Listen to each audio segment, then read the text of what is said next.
ಓಂ ಶ್ರೀ ಗುರು ಬಸವಲಿಂಗಾಯ ನಮಃ. ಸದಾವಕಾಲ ಸ್ಮರಣೀಯರಾದ ಮಹಾತ್ಮ ಬಸವಣ್ಣನವರನ್ನು, ಪರಮಗುರು ಪರಮಾರಾಧ್ಯರಾದ ಹಾನಗಲ್ಲ ಕುಮಾರ ಮಹಾಶಿವೇಗಳವರನ್ನು, ಹುಬ್ಬಳ್ಳಿಯ ಮಹಾನಗರದ ದಿವ್ಯಶಕ್ತಿಯಾದ ನಿರ್ವಿಕಲ್ಪ ಸಮಾಧಿಸ್ಥ ಜಗದ್ಗುರು ಕರ್ತೃ ಗುರುಸಿದ್ದೇಶ್ವರರನ್ನು ಮನದಲ್ಲಿ ಧ್ಯಾನಿಸಿ, ಉತ್ತರ ಕರ್ನಾಟಕದ ನಮ್ಮೆಲ್ಲರ ಪರಮಾರಾಧ್ಯ ಪೀಠವಾದ ಜಗದ್ಗುರು 3000 ಮಠ ಮಹಾಸಂಸ್ಥಾನದ ಪೀಠಾಧಿಪತಿಗಳು ನಮಗೆ ಅನ್ನ ಅರಿವು ಆಶ್ರಯಗಳ ಮೂಲಕ ನಮ್ಮನ್ನೆಲ್ಲ ಉದ್ಧರಿಸುತ್ತಿರುವಂತಹ ಪರಮಪೂಜ್ಯ ಶ್ರೀಮನ್ ಮಹಾರಾಜ ನಿರಂಜನ ಜಗದ್ಗುರು ಡಾಕ್ಟರ್ ಗುರುಸಿದ್ಧ ರಾಜಯೋಗೀಂದ್ರ ಮಹಾಸ್ವಾಮಿಗಳವರ ಪಾದ ಸನ್ನಿಧಿಗೆ ಅನಂತ ಭಕ್ತಿಯ ಶರಣಗಳನ್ನು ಸಲ್ಲಿಸಿ, ವೇದಿಕೆಯ ಮೇಲೆ ಆಸೀನರಾದ ಎಲ್ಲ ಪರಮಪೂಜ್ಯರ ಸನ್ನಿಧಾನಕ್ಕೆ ಶರಣೆಂದು, ಈ ಎಲ್ಲ ಕಾರ್ಯಕ್ರಮಗಳ ರೂವಾರಿಗಳು, ಯುವಕರ ಆಶಾಕಿರಣವಾದ ಈ ಕ್ಷೇತ್ರದ ಜನಪ್ರಿಯ ಶಾಸಕರಾದ ಮಹೇಶ್ ತೆಂಗಿನಕಾಯಿ ಅವರಿಗೆ, ಕೇಂದ್ರ ಸಚಿವರು, ಕರ್ನಾಟಕವನ್ನು ಪ್ರತಿನಿಧಿಸುವಂಥ ಹೆಮ್ಮೆಯ ಸಂಸದರು ಆಗಿರುವಂಥ ಪ್ರಹ್ಲಾದ್ ಜೋಶಿ ಅವರಿಗೆ, ವೇದಿಕೆ ಮೇಲೆ ಆಸೀನರಾದಂಥ ಎಲ್ಲ ಗಣ್ಯಮಾನ್ಯರಿಗೆ, ನಾಡಿನ ತುಂಬೆಲ್ಲ ಒಂದು ಅಪರೂಪವಾದಂಥ ತಮ್ಮದೇ ಆದ ವಿಶಿಷ್ಟ ಛಾಪವನ್ನು ಮೂಡಿಸುತ್ತಿರುವ ಈ ಹಲಗೆ ಹಬ್ಬಕ್ಕೆ ಆಗಮಿಸಿರುವ ನಾಡಿನ ಎಲ್ಲ ಕಲಾ ತಂಡಕ್ಕೆ ಮತ್ತು ಎಲ್ಲ ಕಲಾಭಿಮಾನಿಗಳಿಗೆ ತಮ್ಮೆಲ್ಲರಿಗೆ ಶರಣಾರ್ಥಿಗಳು. ಈ ಹಲಗೆ ಹಬ್ಬ ಬಹಳ ಉತ್ತಮವಾದಂಥ ಹೆಸರನ್ನು ಪಡೆದುಕೊಳ್ತಾ ಇದೆ. ಒಂದು ಕಾಲ ಹೀಗಿತ್ತು, ನಾವೆಲ್ಲ ಕನ್ನಡದ ಬೇರೆ ಬೇರೆ ಸಾಂಸ್ಕೃತಿಕ ವೈಭವನ ಕಾಣಬೇಕು ಅಂದರೆ ಮೈಸೂರಿಗೆ ಹೋಗಬೇಕು ಅಂತ ಒಂದಿತ್ತು. ಅದರ ನಂತರದಲ್ಲಿ ಧಾರವಾಡ ದಸರಾ ಅನ್ನುವಂಥ ಶಿರೋನಾಮೆಯಲ್ಲಿ ಬಹಳ ವಿಶೇಷವಾದಂಥ ಹಬ್ಬವನ್ನು ಮಾಡ್ತಾ ಬಂದಿರುವಂಥದ್ದು ನಾವೆಲ್ಲ ಪತ್ರಿಕೆಗಳಲ್ಲಿ, ಮಾಧ್ಯಮಗಳಲ್ಲಿ ನೋಡ್ತಾ ಬಂದಿದ್ದೇವೆ. ಆದರೆ ಭಾರತವನ್ನು ಅರಿಯಬೇಕೆಂದಿದ್ದರೆ ವಿವೇಕಾನಂದರನ್ನು ಅಧ್ಯಯನ ಮಾಡುವಂಥ ಒಬ್ಬ ಕವಿಗಳು ಬರೀತಾರೆ. ಇಡೀ ಭಾರತ ದೇಶ ಚರಿತ್ರೆಯನ್ನು ಅಧ್ಯಯನ ಮಾಡಬೇಕಂದ್ರೆ ವಿವೇಕಾನಂದರು ಒಬ್ಬರನ್ನು ಅಧ್ಯಯನ ಮಾಡಿದರೆ ಸಾಕು, ಎಲ್ಲ ಅರ್ಥ ಆಗಿಬಿಡ್ತದೆ ಎನ್ನುವುದನ್ನು ಕವಿಗಳ ಆಶಯ ಆಗಿದೆ. ಆದರೆ ಈ ಸಾಂಸ್ಕೃತಿಕವಾಗಿ ವಿಚಾರ ಮಾಡುವುದಾದರೆ ಭಾರತದ ಸಾಂಸ್ಕೃತಿಕ ವೈಭವವನ್ನು ಅರಿಯಬೇಕೆಂದಿದ್ದರೆ ಹುಬ್ಬಳ್ಳಿಯ ಹಲಗೆ ಹಬ್ಬಕ್ಕೆ ಬಂದರೆ ಸಾಕು, ಇಡೀ ನಾಡಿನ ಸಾಂಸ್ಕೃತಿಕ ಪರಂಪರೆ ನಮಗೆಲ್ಲ ಕಾಣುತ್ತದೆ. ನಾಡಿನ ಮೂಲೆ ಮೂಲೆಗಳಿಂದ ಬಂದಿರುವಂಥ ಈ ಸಾಂಸ್ಕೃತಿಕ ಮನಸ್ಸುಗಳನ್ನು ನೋಡಿದರೆ ಬಹಳ ಖುಷಿ ಆಗ್ತದೆ. ಹುಬ್ಬಳ್ಳಿ ಅಂದ ತಕ್ಷಣ ಜಗದ್ಗುರು 3000 ಮಠ, ಹುಬ್ಬಳ್ಳಿ ಅಂದ ತಕ್ಷಣ ಸದ್ಗುರು ಸಿದ್ಧಾರೂಢ ಮಠ, ಹುಬ್ಬಳ್ಳಿ ಅಂದ ತಕ್ಷಣ ಇದು ವಾಣಿಜ್ಯ ನಗರಿ, ಹುಬ್ಬಳ್ಳಿ ಅಂದ ತಕ್ಷಣ ಬೇರೆ ಬೇರೆ ರೀತಿಯಾದಂಥ ಐತಿಹಾಸಿಕ ಘಟನೆಗಳಿಗೆ ಸಾಕ್ಷಿಯಾಗುವುದನ್ನು ನಾವು ನೋಡ್ತಾ ಇದ್ದೇವೆ. ಬಹುಶಃ 14 ವರ್ಷಗಳಿಂದನೇ ಹುಬ್ಬಳ್ಳಿ ಅಂದ ತಕ್ಷಣ ಮತ್ತೆ ನೆನಪಿಗೆ ಬರುವಂಥ ಒಂದು ಹಬ್ಬ ಯಾವುದು ಅಂದರೆ ಅದು ಹಲಗೆ ಹಬ್ಬ ಅನ್ನುವಷ್ಟರ ಮಟ್ಟಿಗೆ ಇದು ಒಂದು ಸಾಂಸ್ಕೃತಿಕ ಸ್ವರೂಪವನ್ನು ಪಡೆದುಕೊಳ್ತಾ ಇದೆ. ಅದಕ್ಕೆ ಕಾರಣವೂ ಕೂಡ ಇತ್ತೀಚಿನ ದಿನಮಾನಗಳಲ್ಲಿ ನಾವು ಪ್ಲಾಸ್ಟಿಕ್ ವಾದ್ಯಗಳನ್ನು ಬಳಸ್ತಾ ಇದ್ದೇವೆ.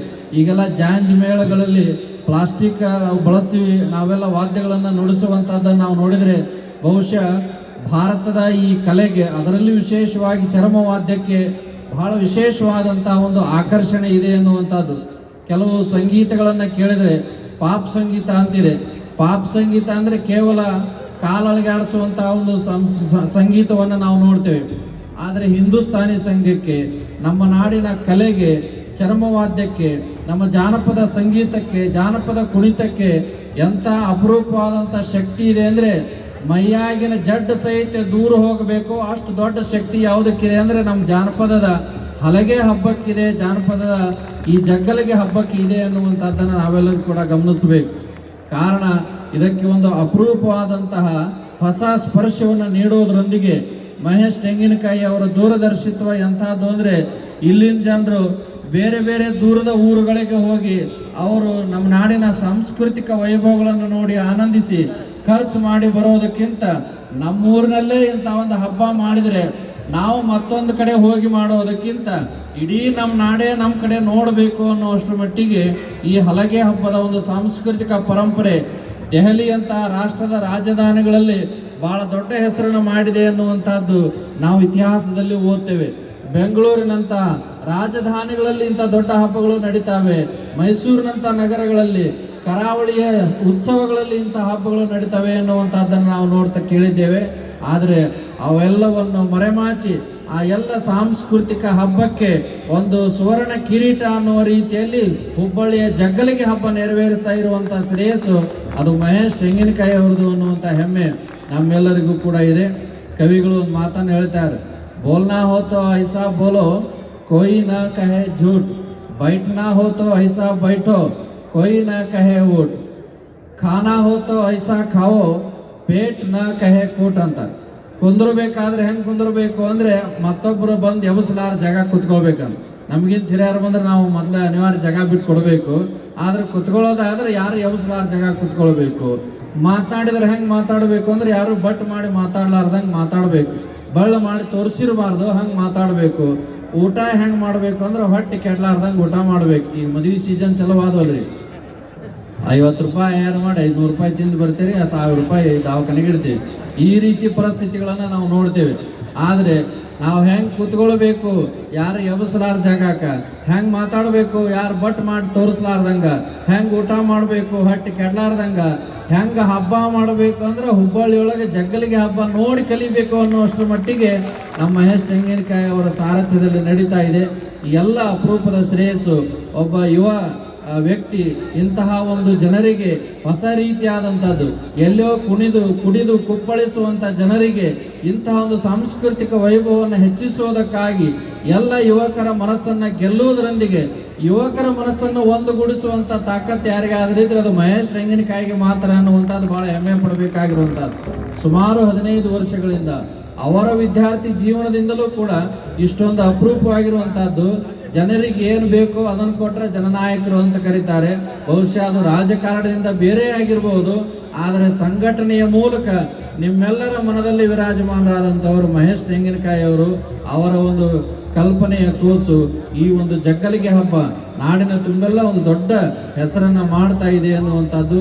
ಈ ಎಲ್ಲ ಪವಿತ್ರ ಕಾರ್ಯಕ್ಕೆ ಪರಮ ಗುರುಗಳಾದಂಥ ಜಗದ್ಗುರು ಮಹಾಸನ್ನಿಧಿಯವರು ಸದಾಕಾಲ ನಮ್ಮೆಲ್ಲರಿಗೆ ಆಶೀರ್ವಾದವನ್ನು ಮಾಡ್ತಾ, ಗುರುಗಳು ಕರೆದರು ಅಂತಂದರೆ ಕೇವಲ ನಾವು 40 ಜನ ಅಲ್ಲ, 4000 ಜನ ಸ್ವಾಮಿಗಳು ಸೇರಿಸೋ ಶಕ್ತಿ ಯಾರಿಗೆ ಇದೆ ಅಂದರೆ ಹುಬ್ಬಳ್ಳಿ ಜಗದ್ಗುರುಗಳವ್ರಿಗೆ ಇದೆ.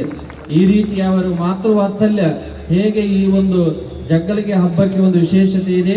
ನಮ್ಮ ನಾಡಿನ ಪೀಠಗಳ ಪರಂಪರೆಯಲ್ಲೂ ಕೂಡ ಉತ್ತರ ಕರ್ನಾಟಕದ ಅನ್ನ ಅರಿವು ಆಶ್ರಯಗಳ ಮೂಲಕ ಪುಸ್ತಕ ಪ್ರಕಟಣೆಯ ದಾಖಲೆಯನ್ನು, ನಾಡಿನ ಶೈಕ್ಷಣಿಕ ಸಾಮಾಜಿಕ ಸಾಂಸ್ಕೃತಿಕವಾದಂಥ ಹಿರಿಮೆಗರಿಮೆಯನ್ನು, ಕನ್ನಡ ನಾಡಿನ ಕೀರ್ತಿಯನ್ನು ಪ್ರಪ್ರಥಮವಾಗಿ ದೇಶದ ಎಲ್ಲೆಯನ್ನು ಮೀರಿ ಪಸರಿಸಿರುವಂಥ ಶ್ರೇಯಸ್ಸು ಅದು ಹುಬ್ಬಳ್ಳಿಯ ಜಗದ್ಗುರು 3000 ಮಠಕ್ಕೆ ಸಲ್ತದೆ ಎನ್ನುವಂಥ ಮಾತುಗಳನ್ನು ಮತ್ತೆ ಮತ್ತೆ ನೆನಪಿಸ್ಕೊಳ್ತಾ, ಜಗದ್ಗುರುಗಳವರ ಆಶೀರ್ವಾದದಿಂದ ಈ ಒಂದು ಹಬ್ಬ ಮತ್ತೆ ನಮ್ಮ ನಾಡಿನ ದೊಡ್ಡ ಹಬ್ಬವಾಗಿ ಬೆಳೆಯಲಿ ಎನ್ನುವ ಶುಭ ಆಶಯಗಳನ್ನು ಕೋರ್ತಾ 2 ಮಾತಿಗೆ ವಿರಾಮವನ್ನು ನೀಡುತ್ತೆ.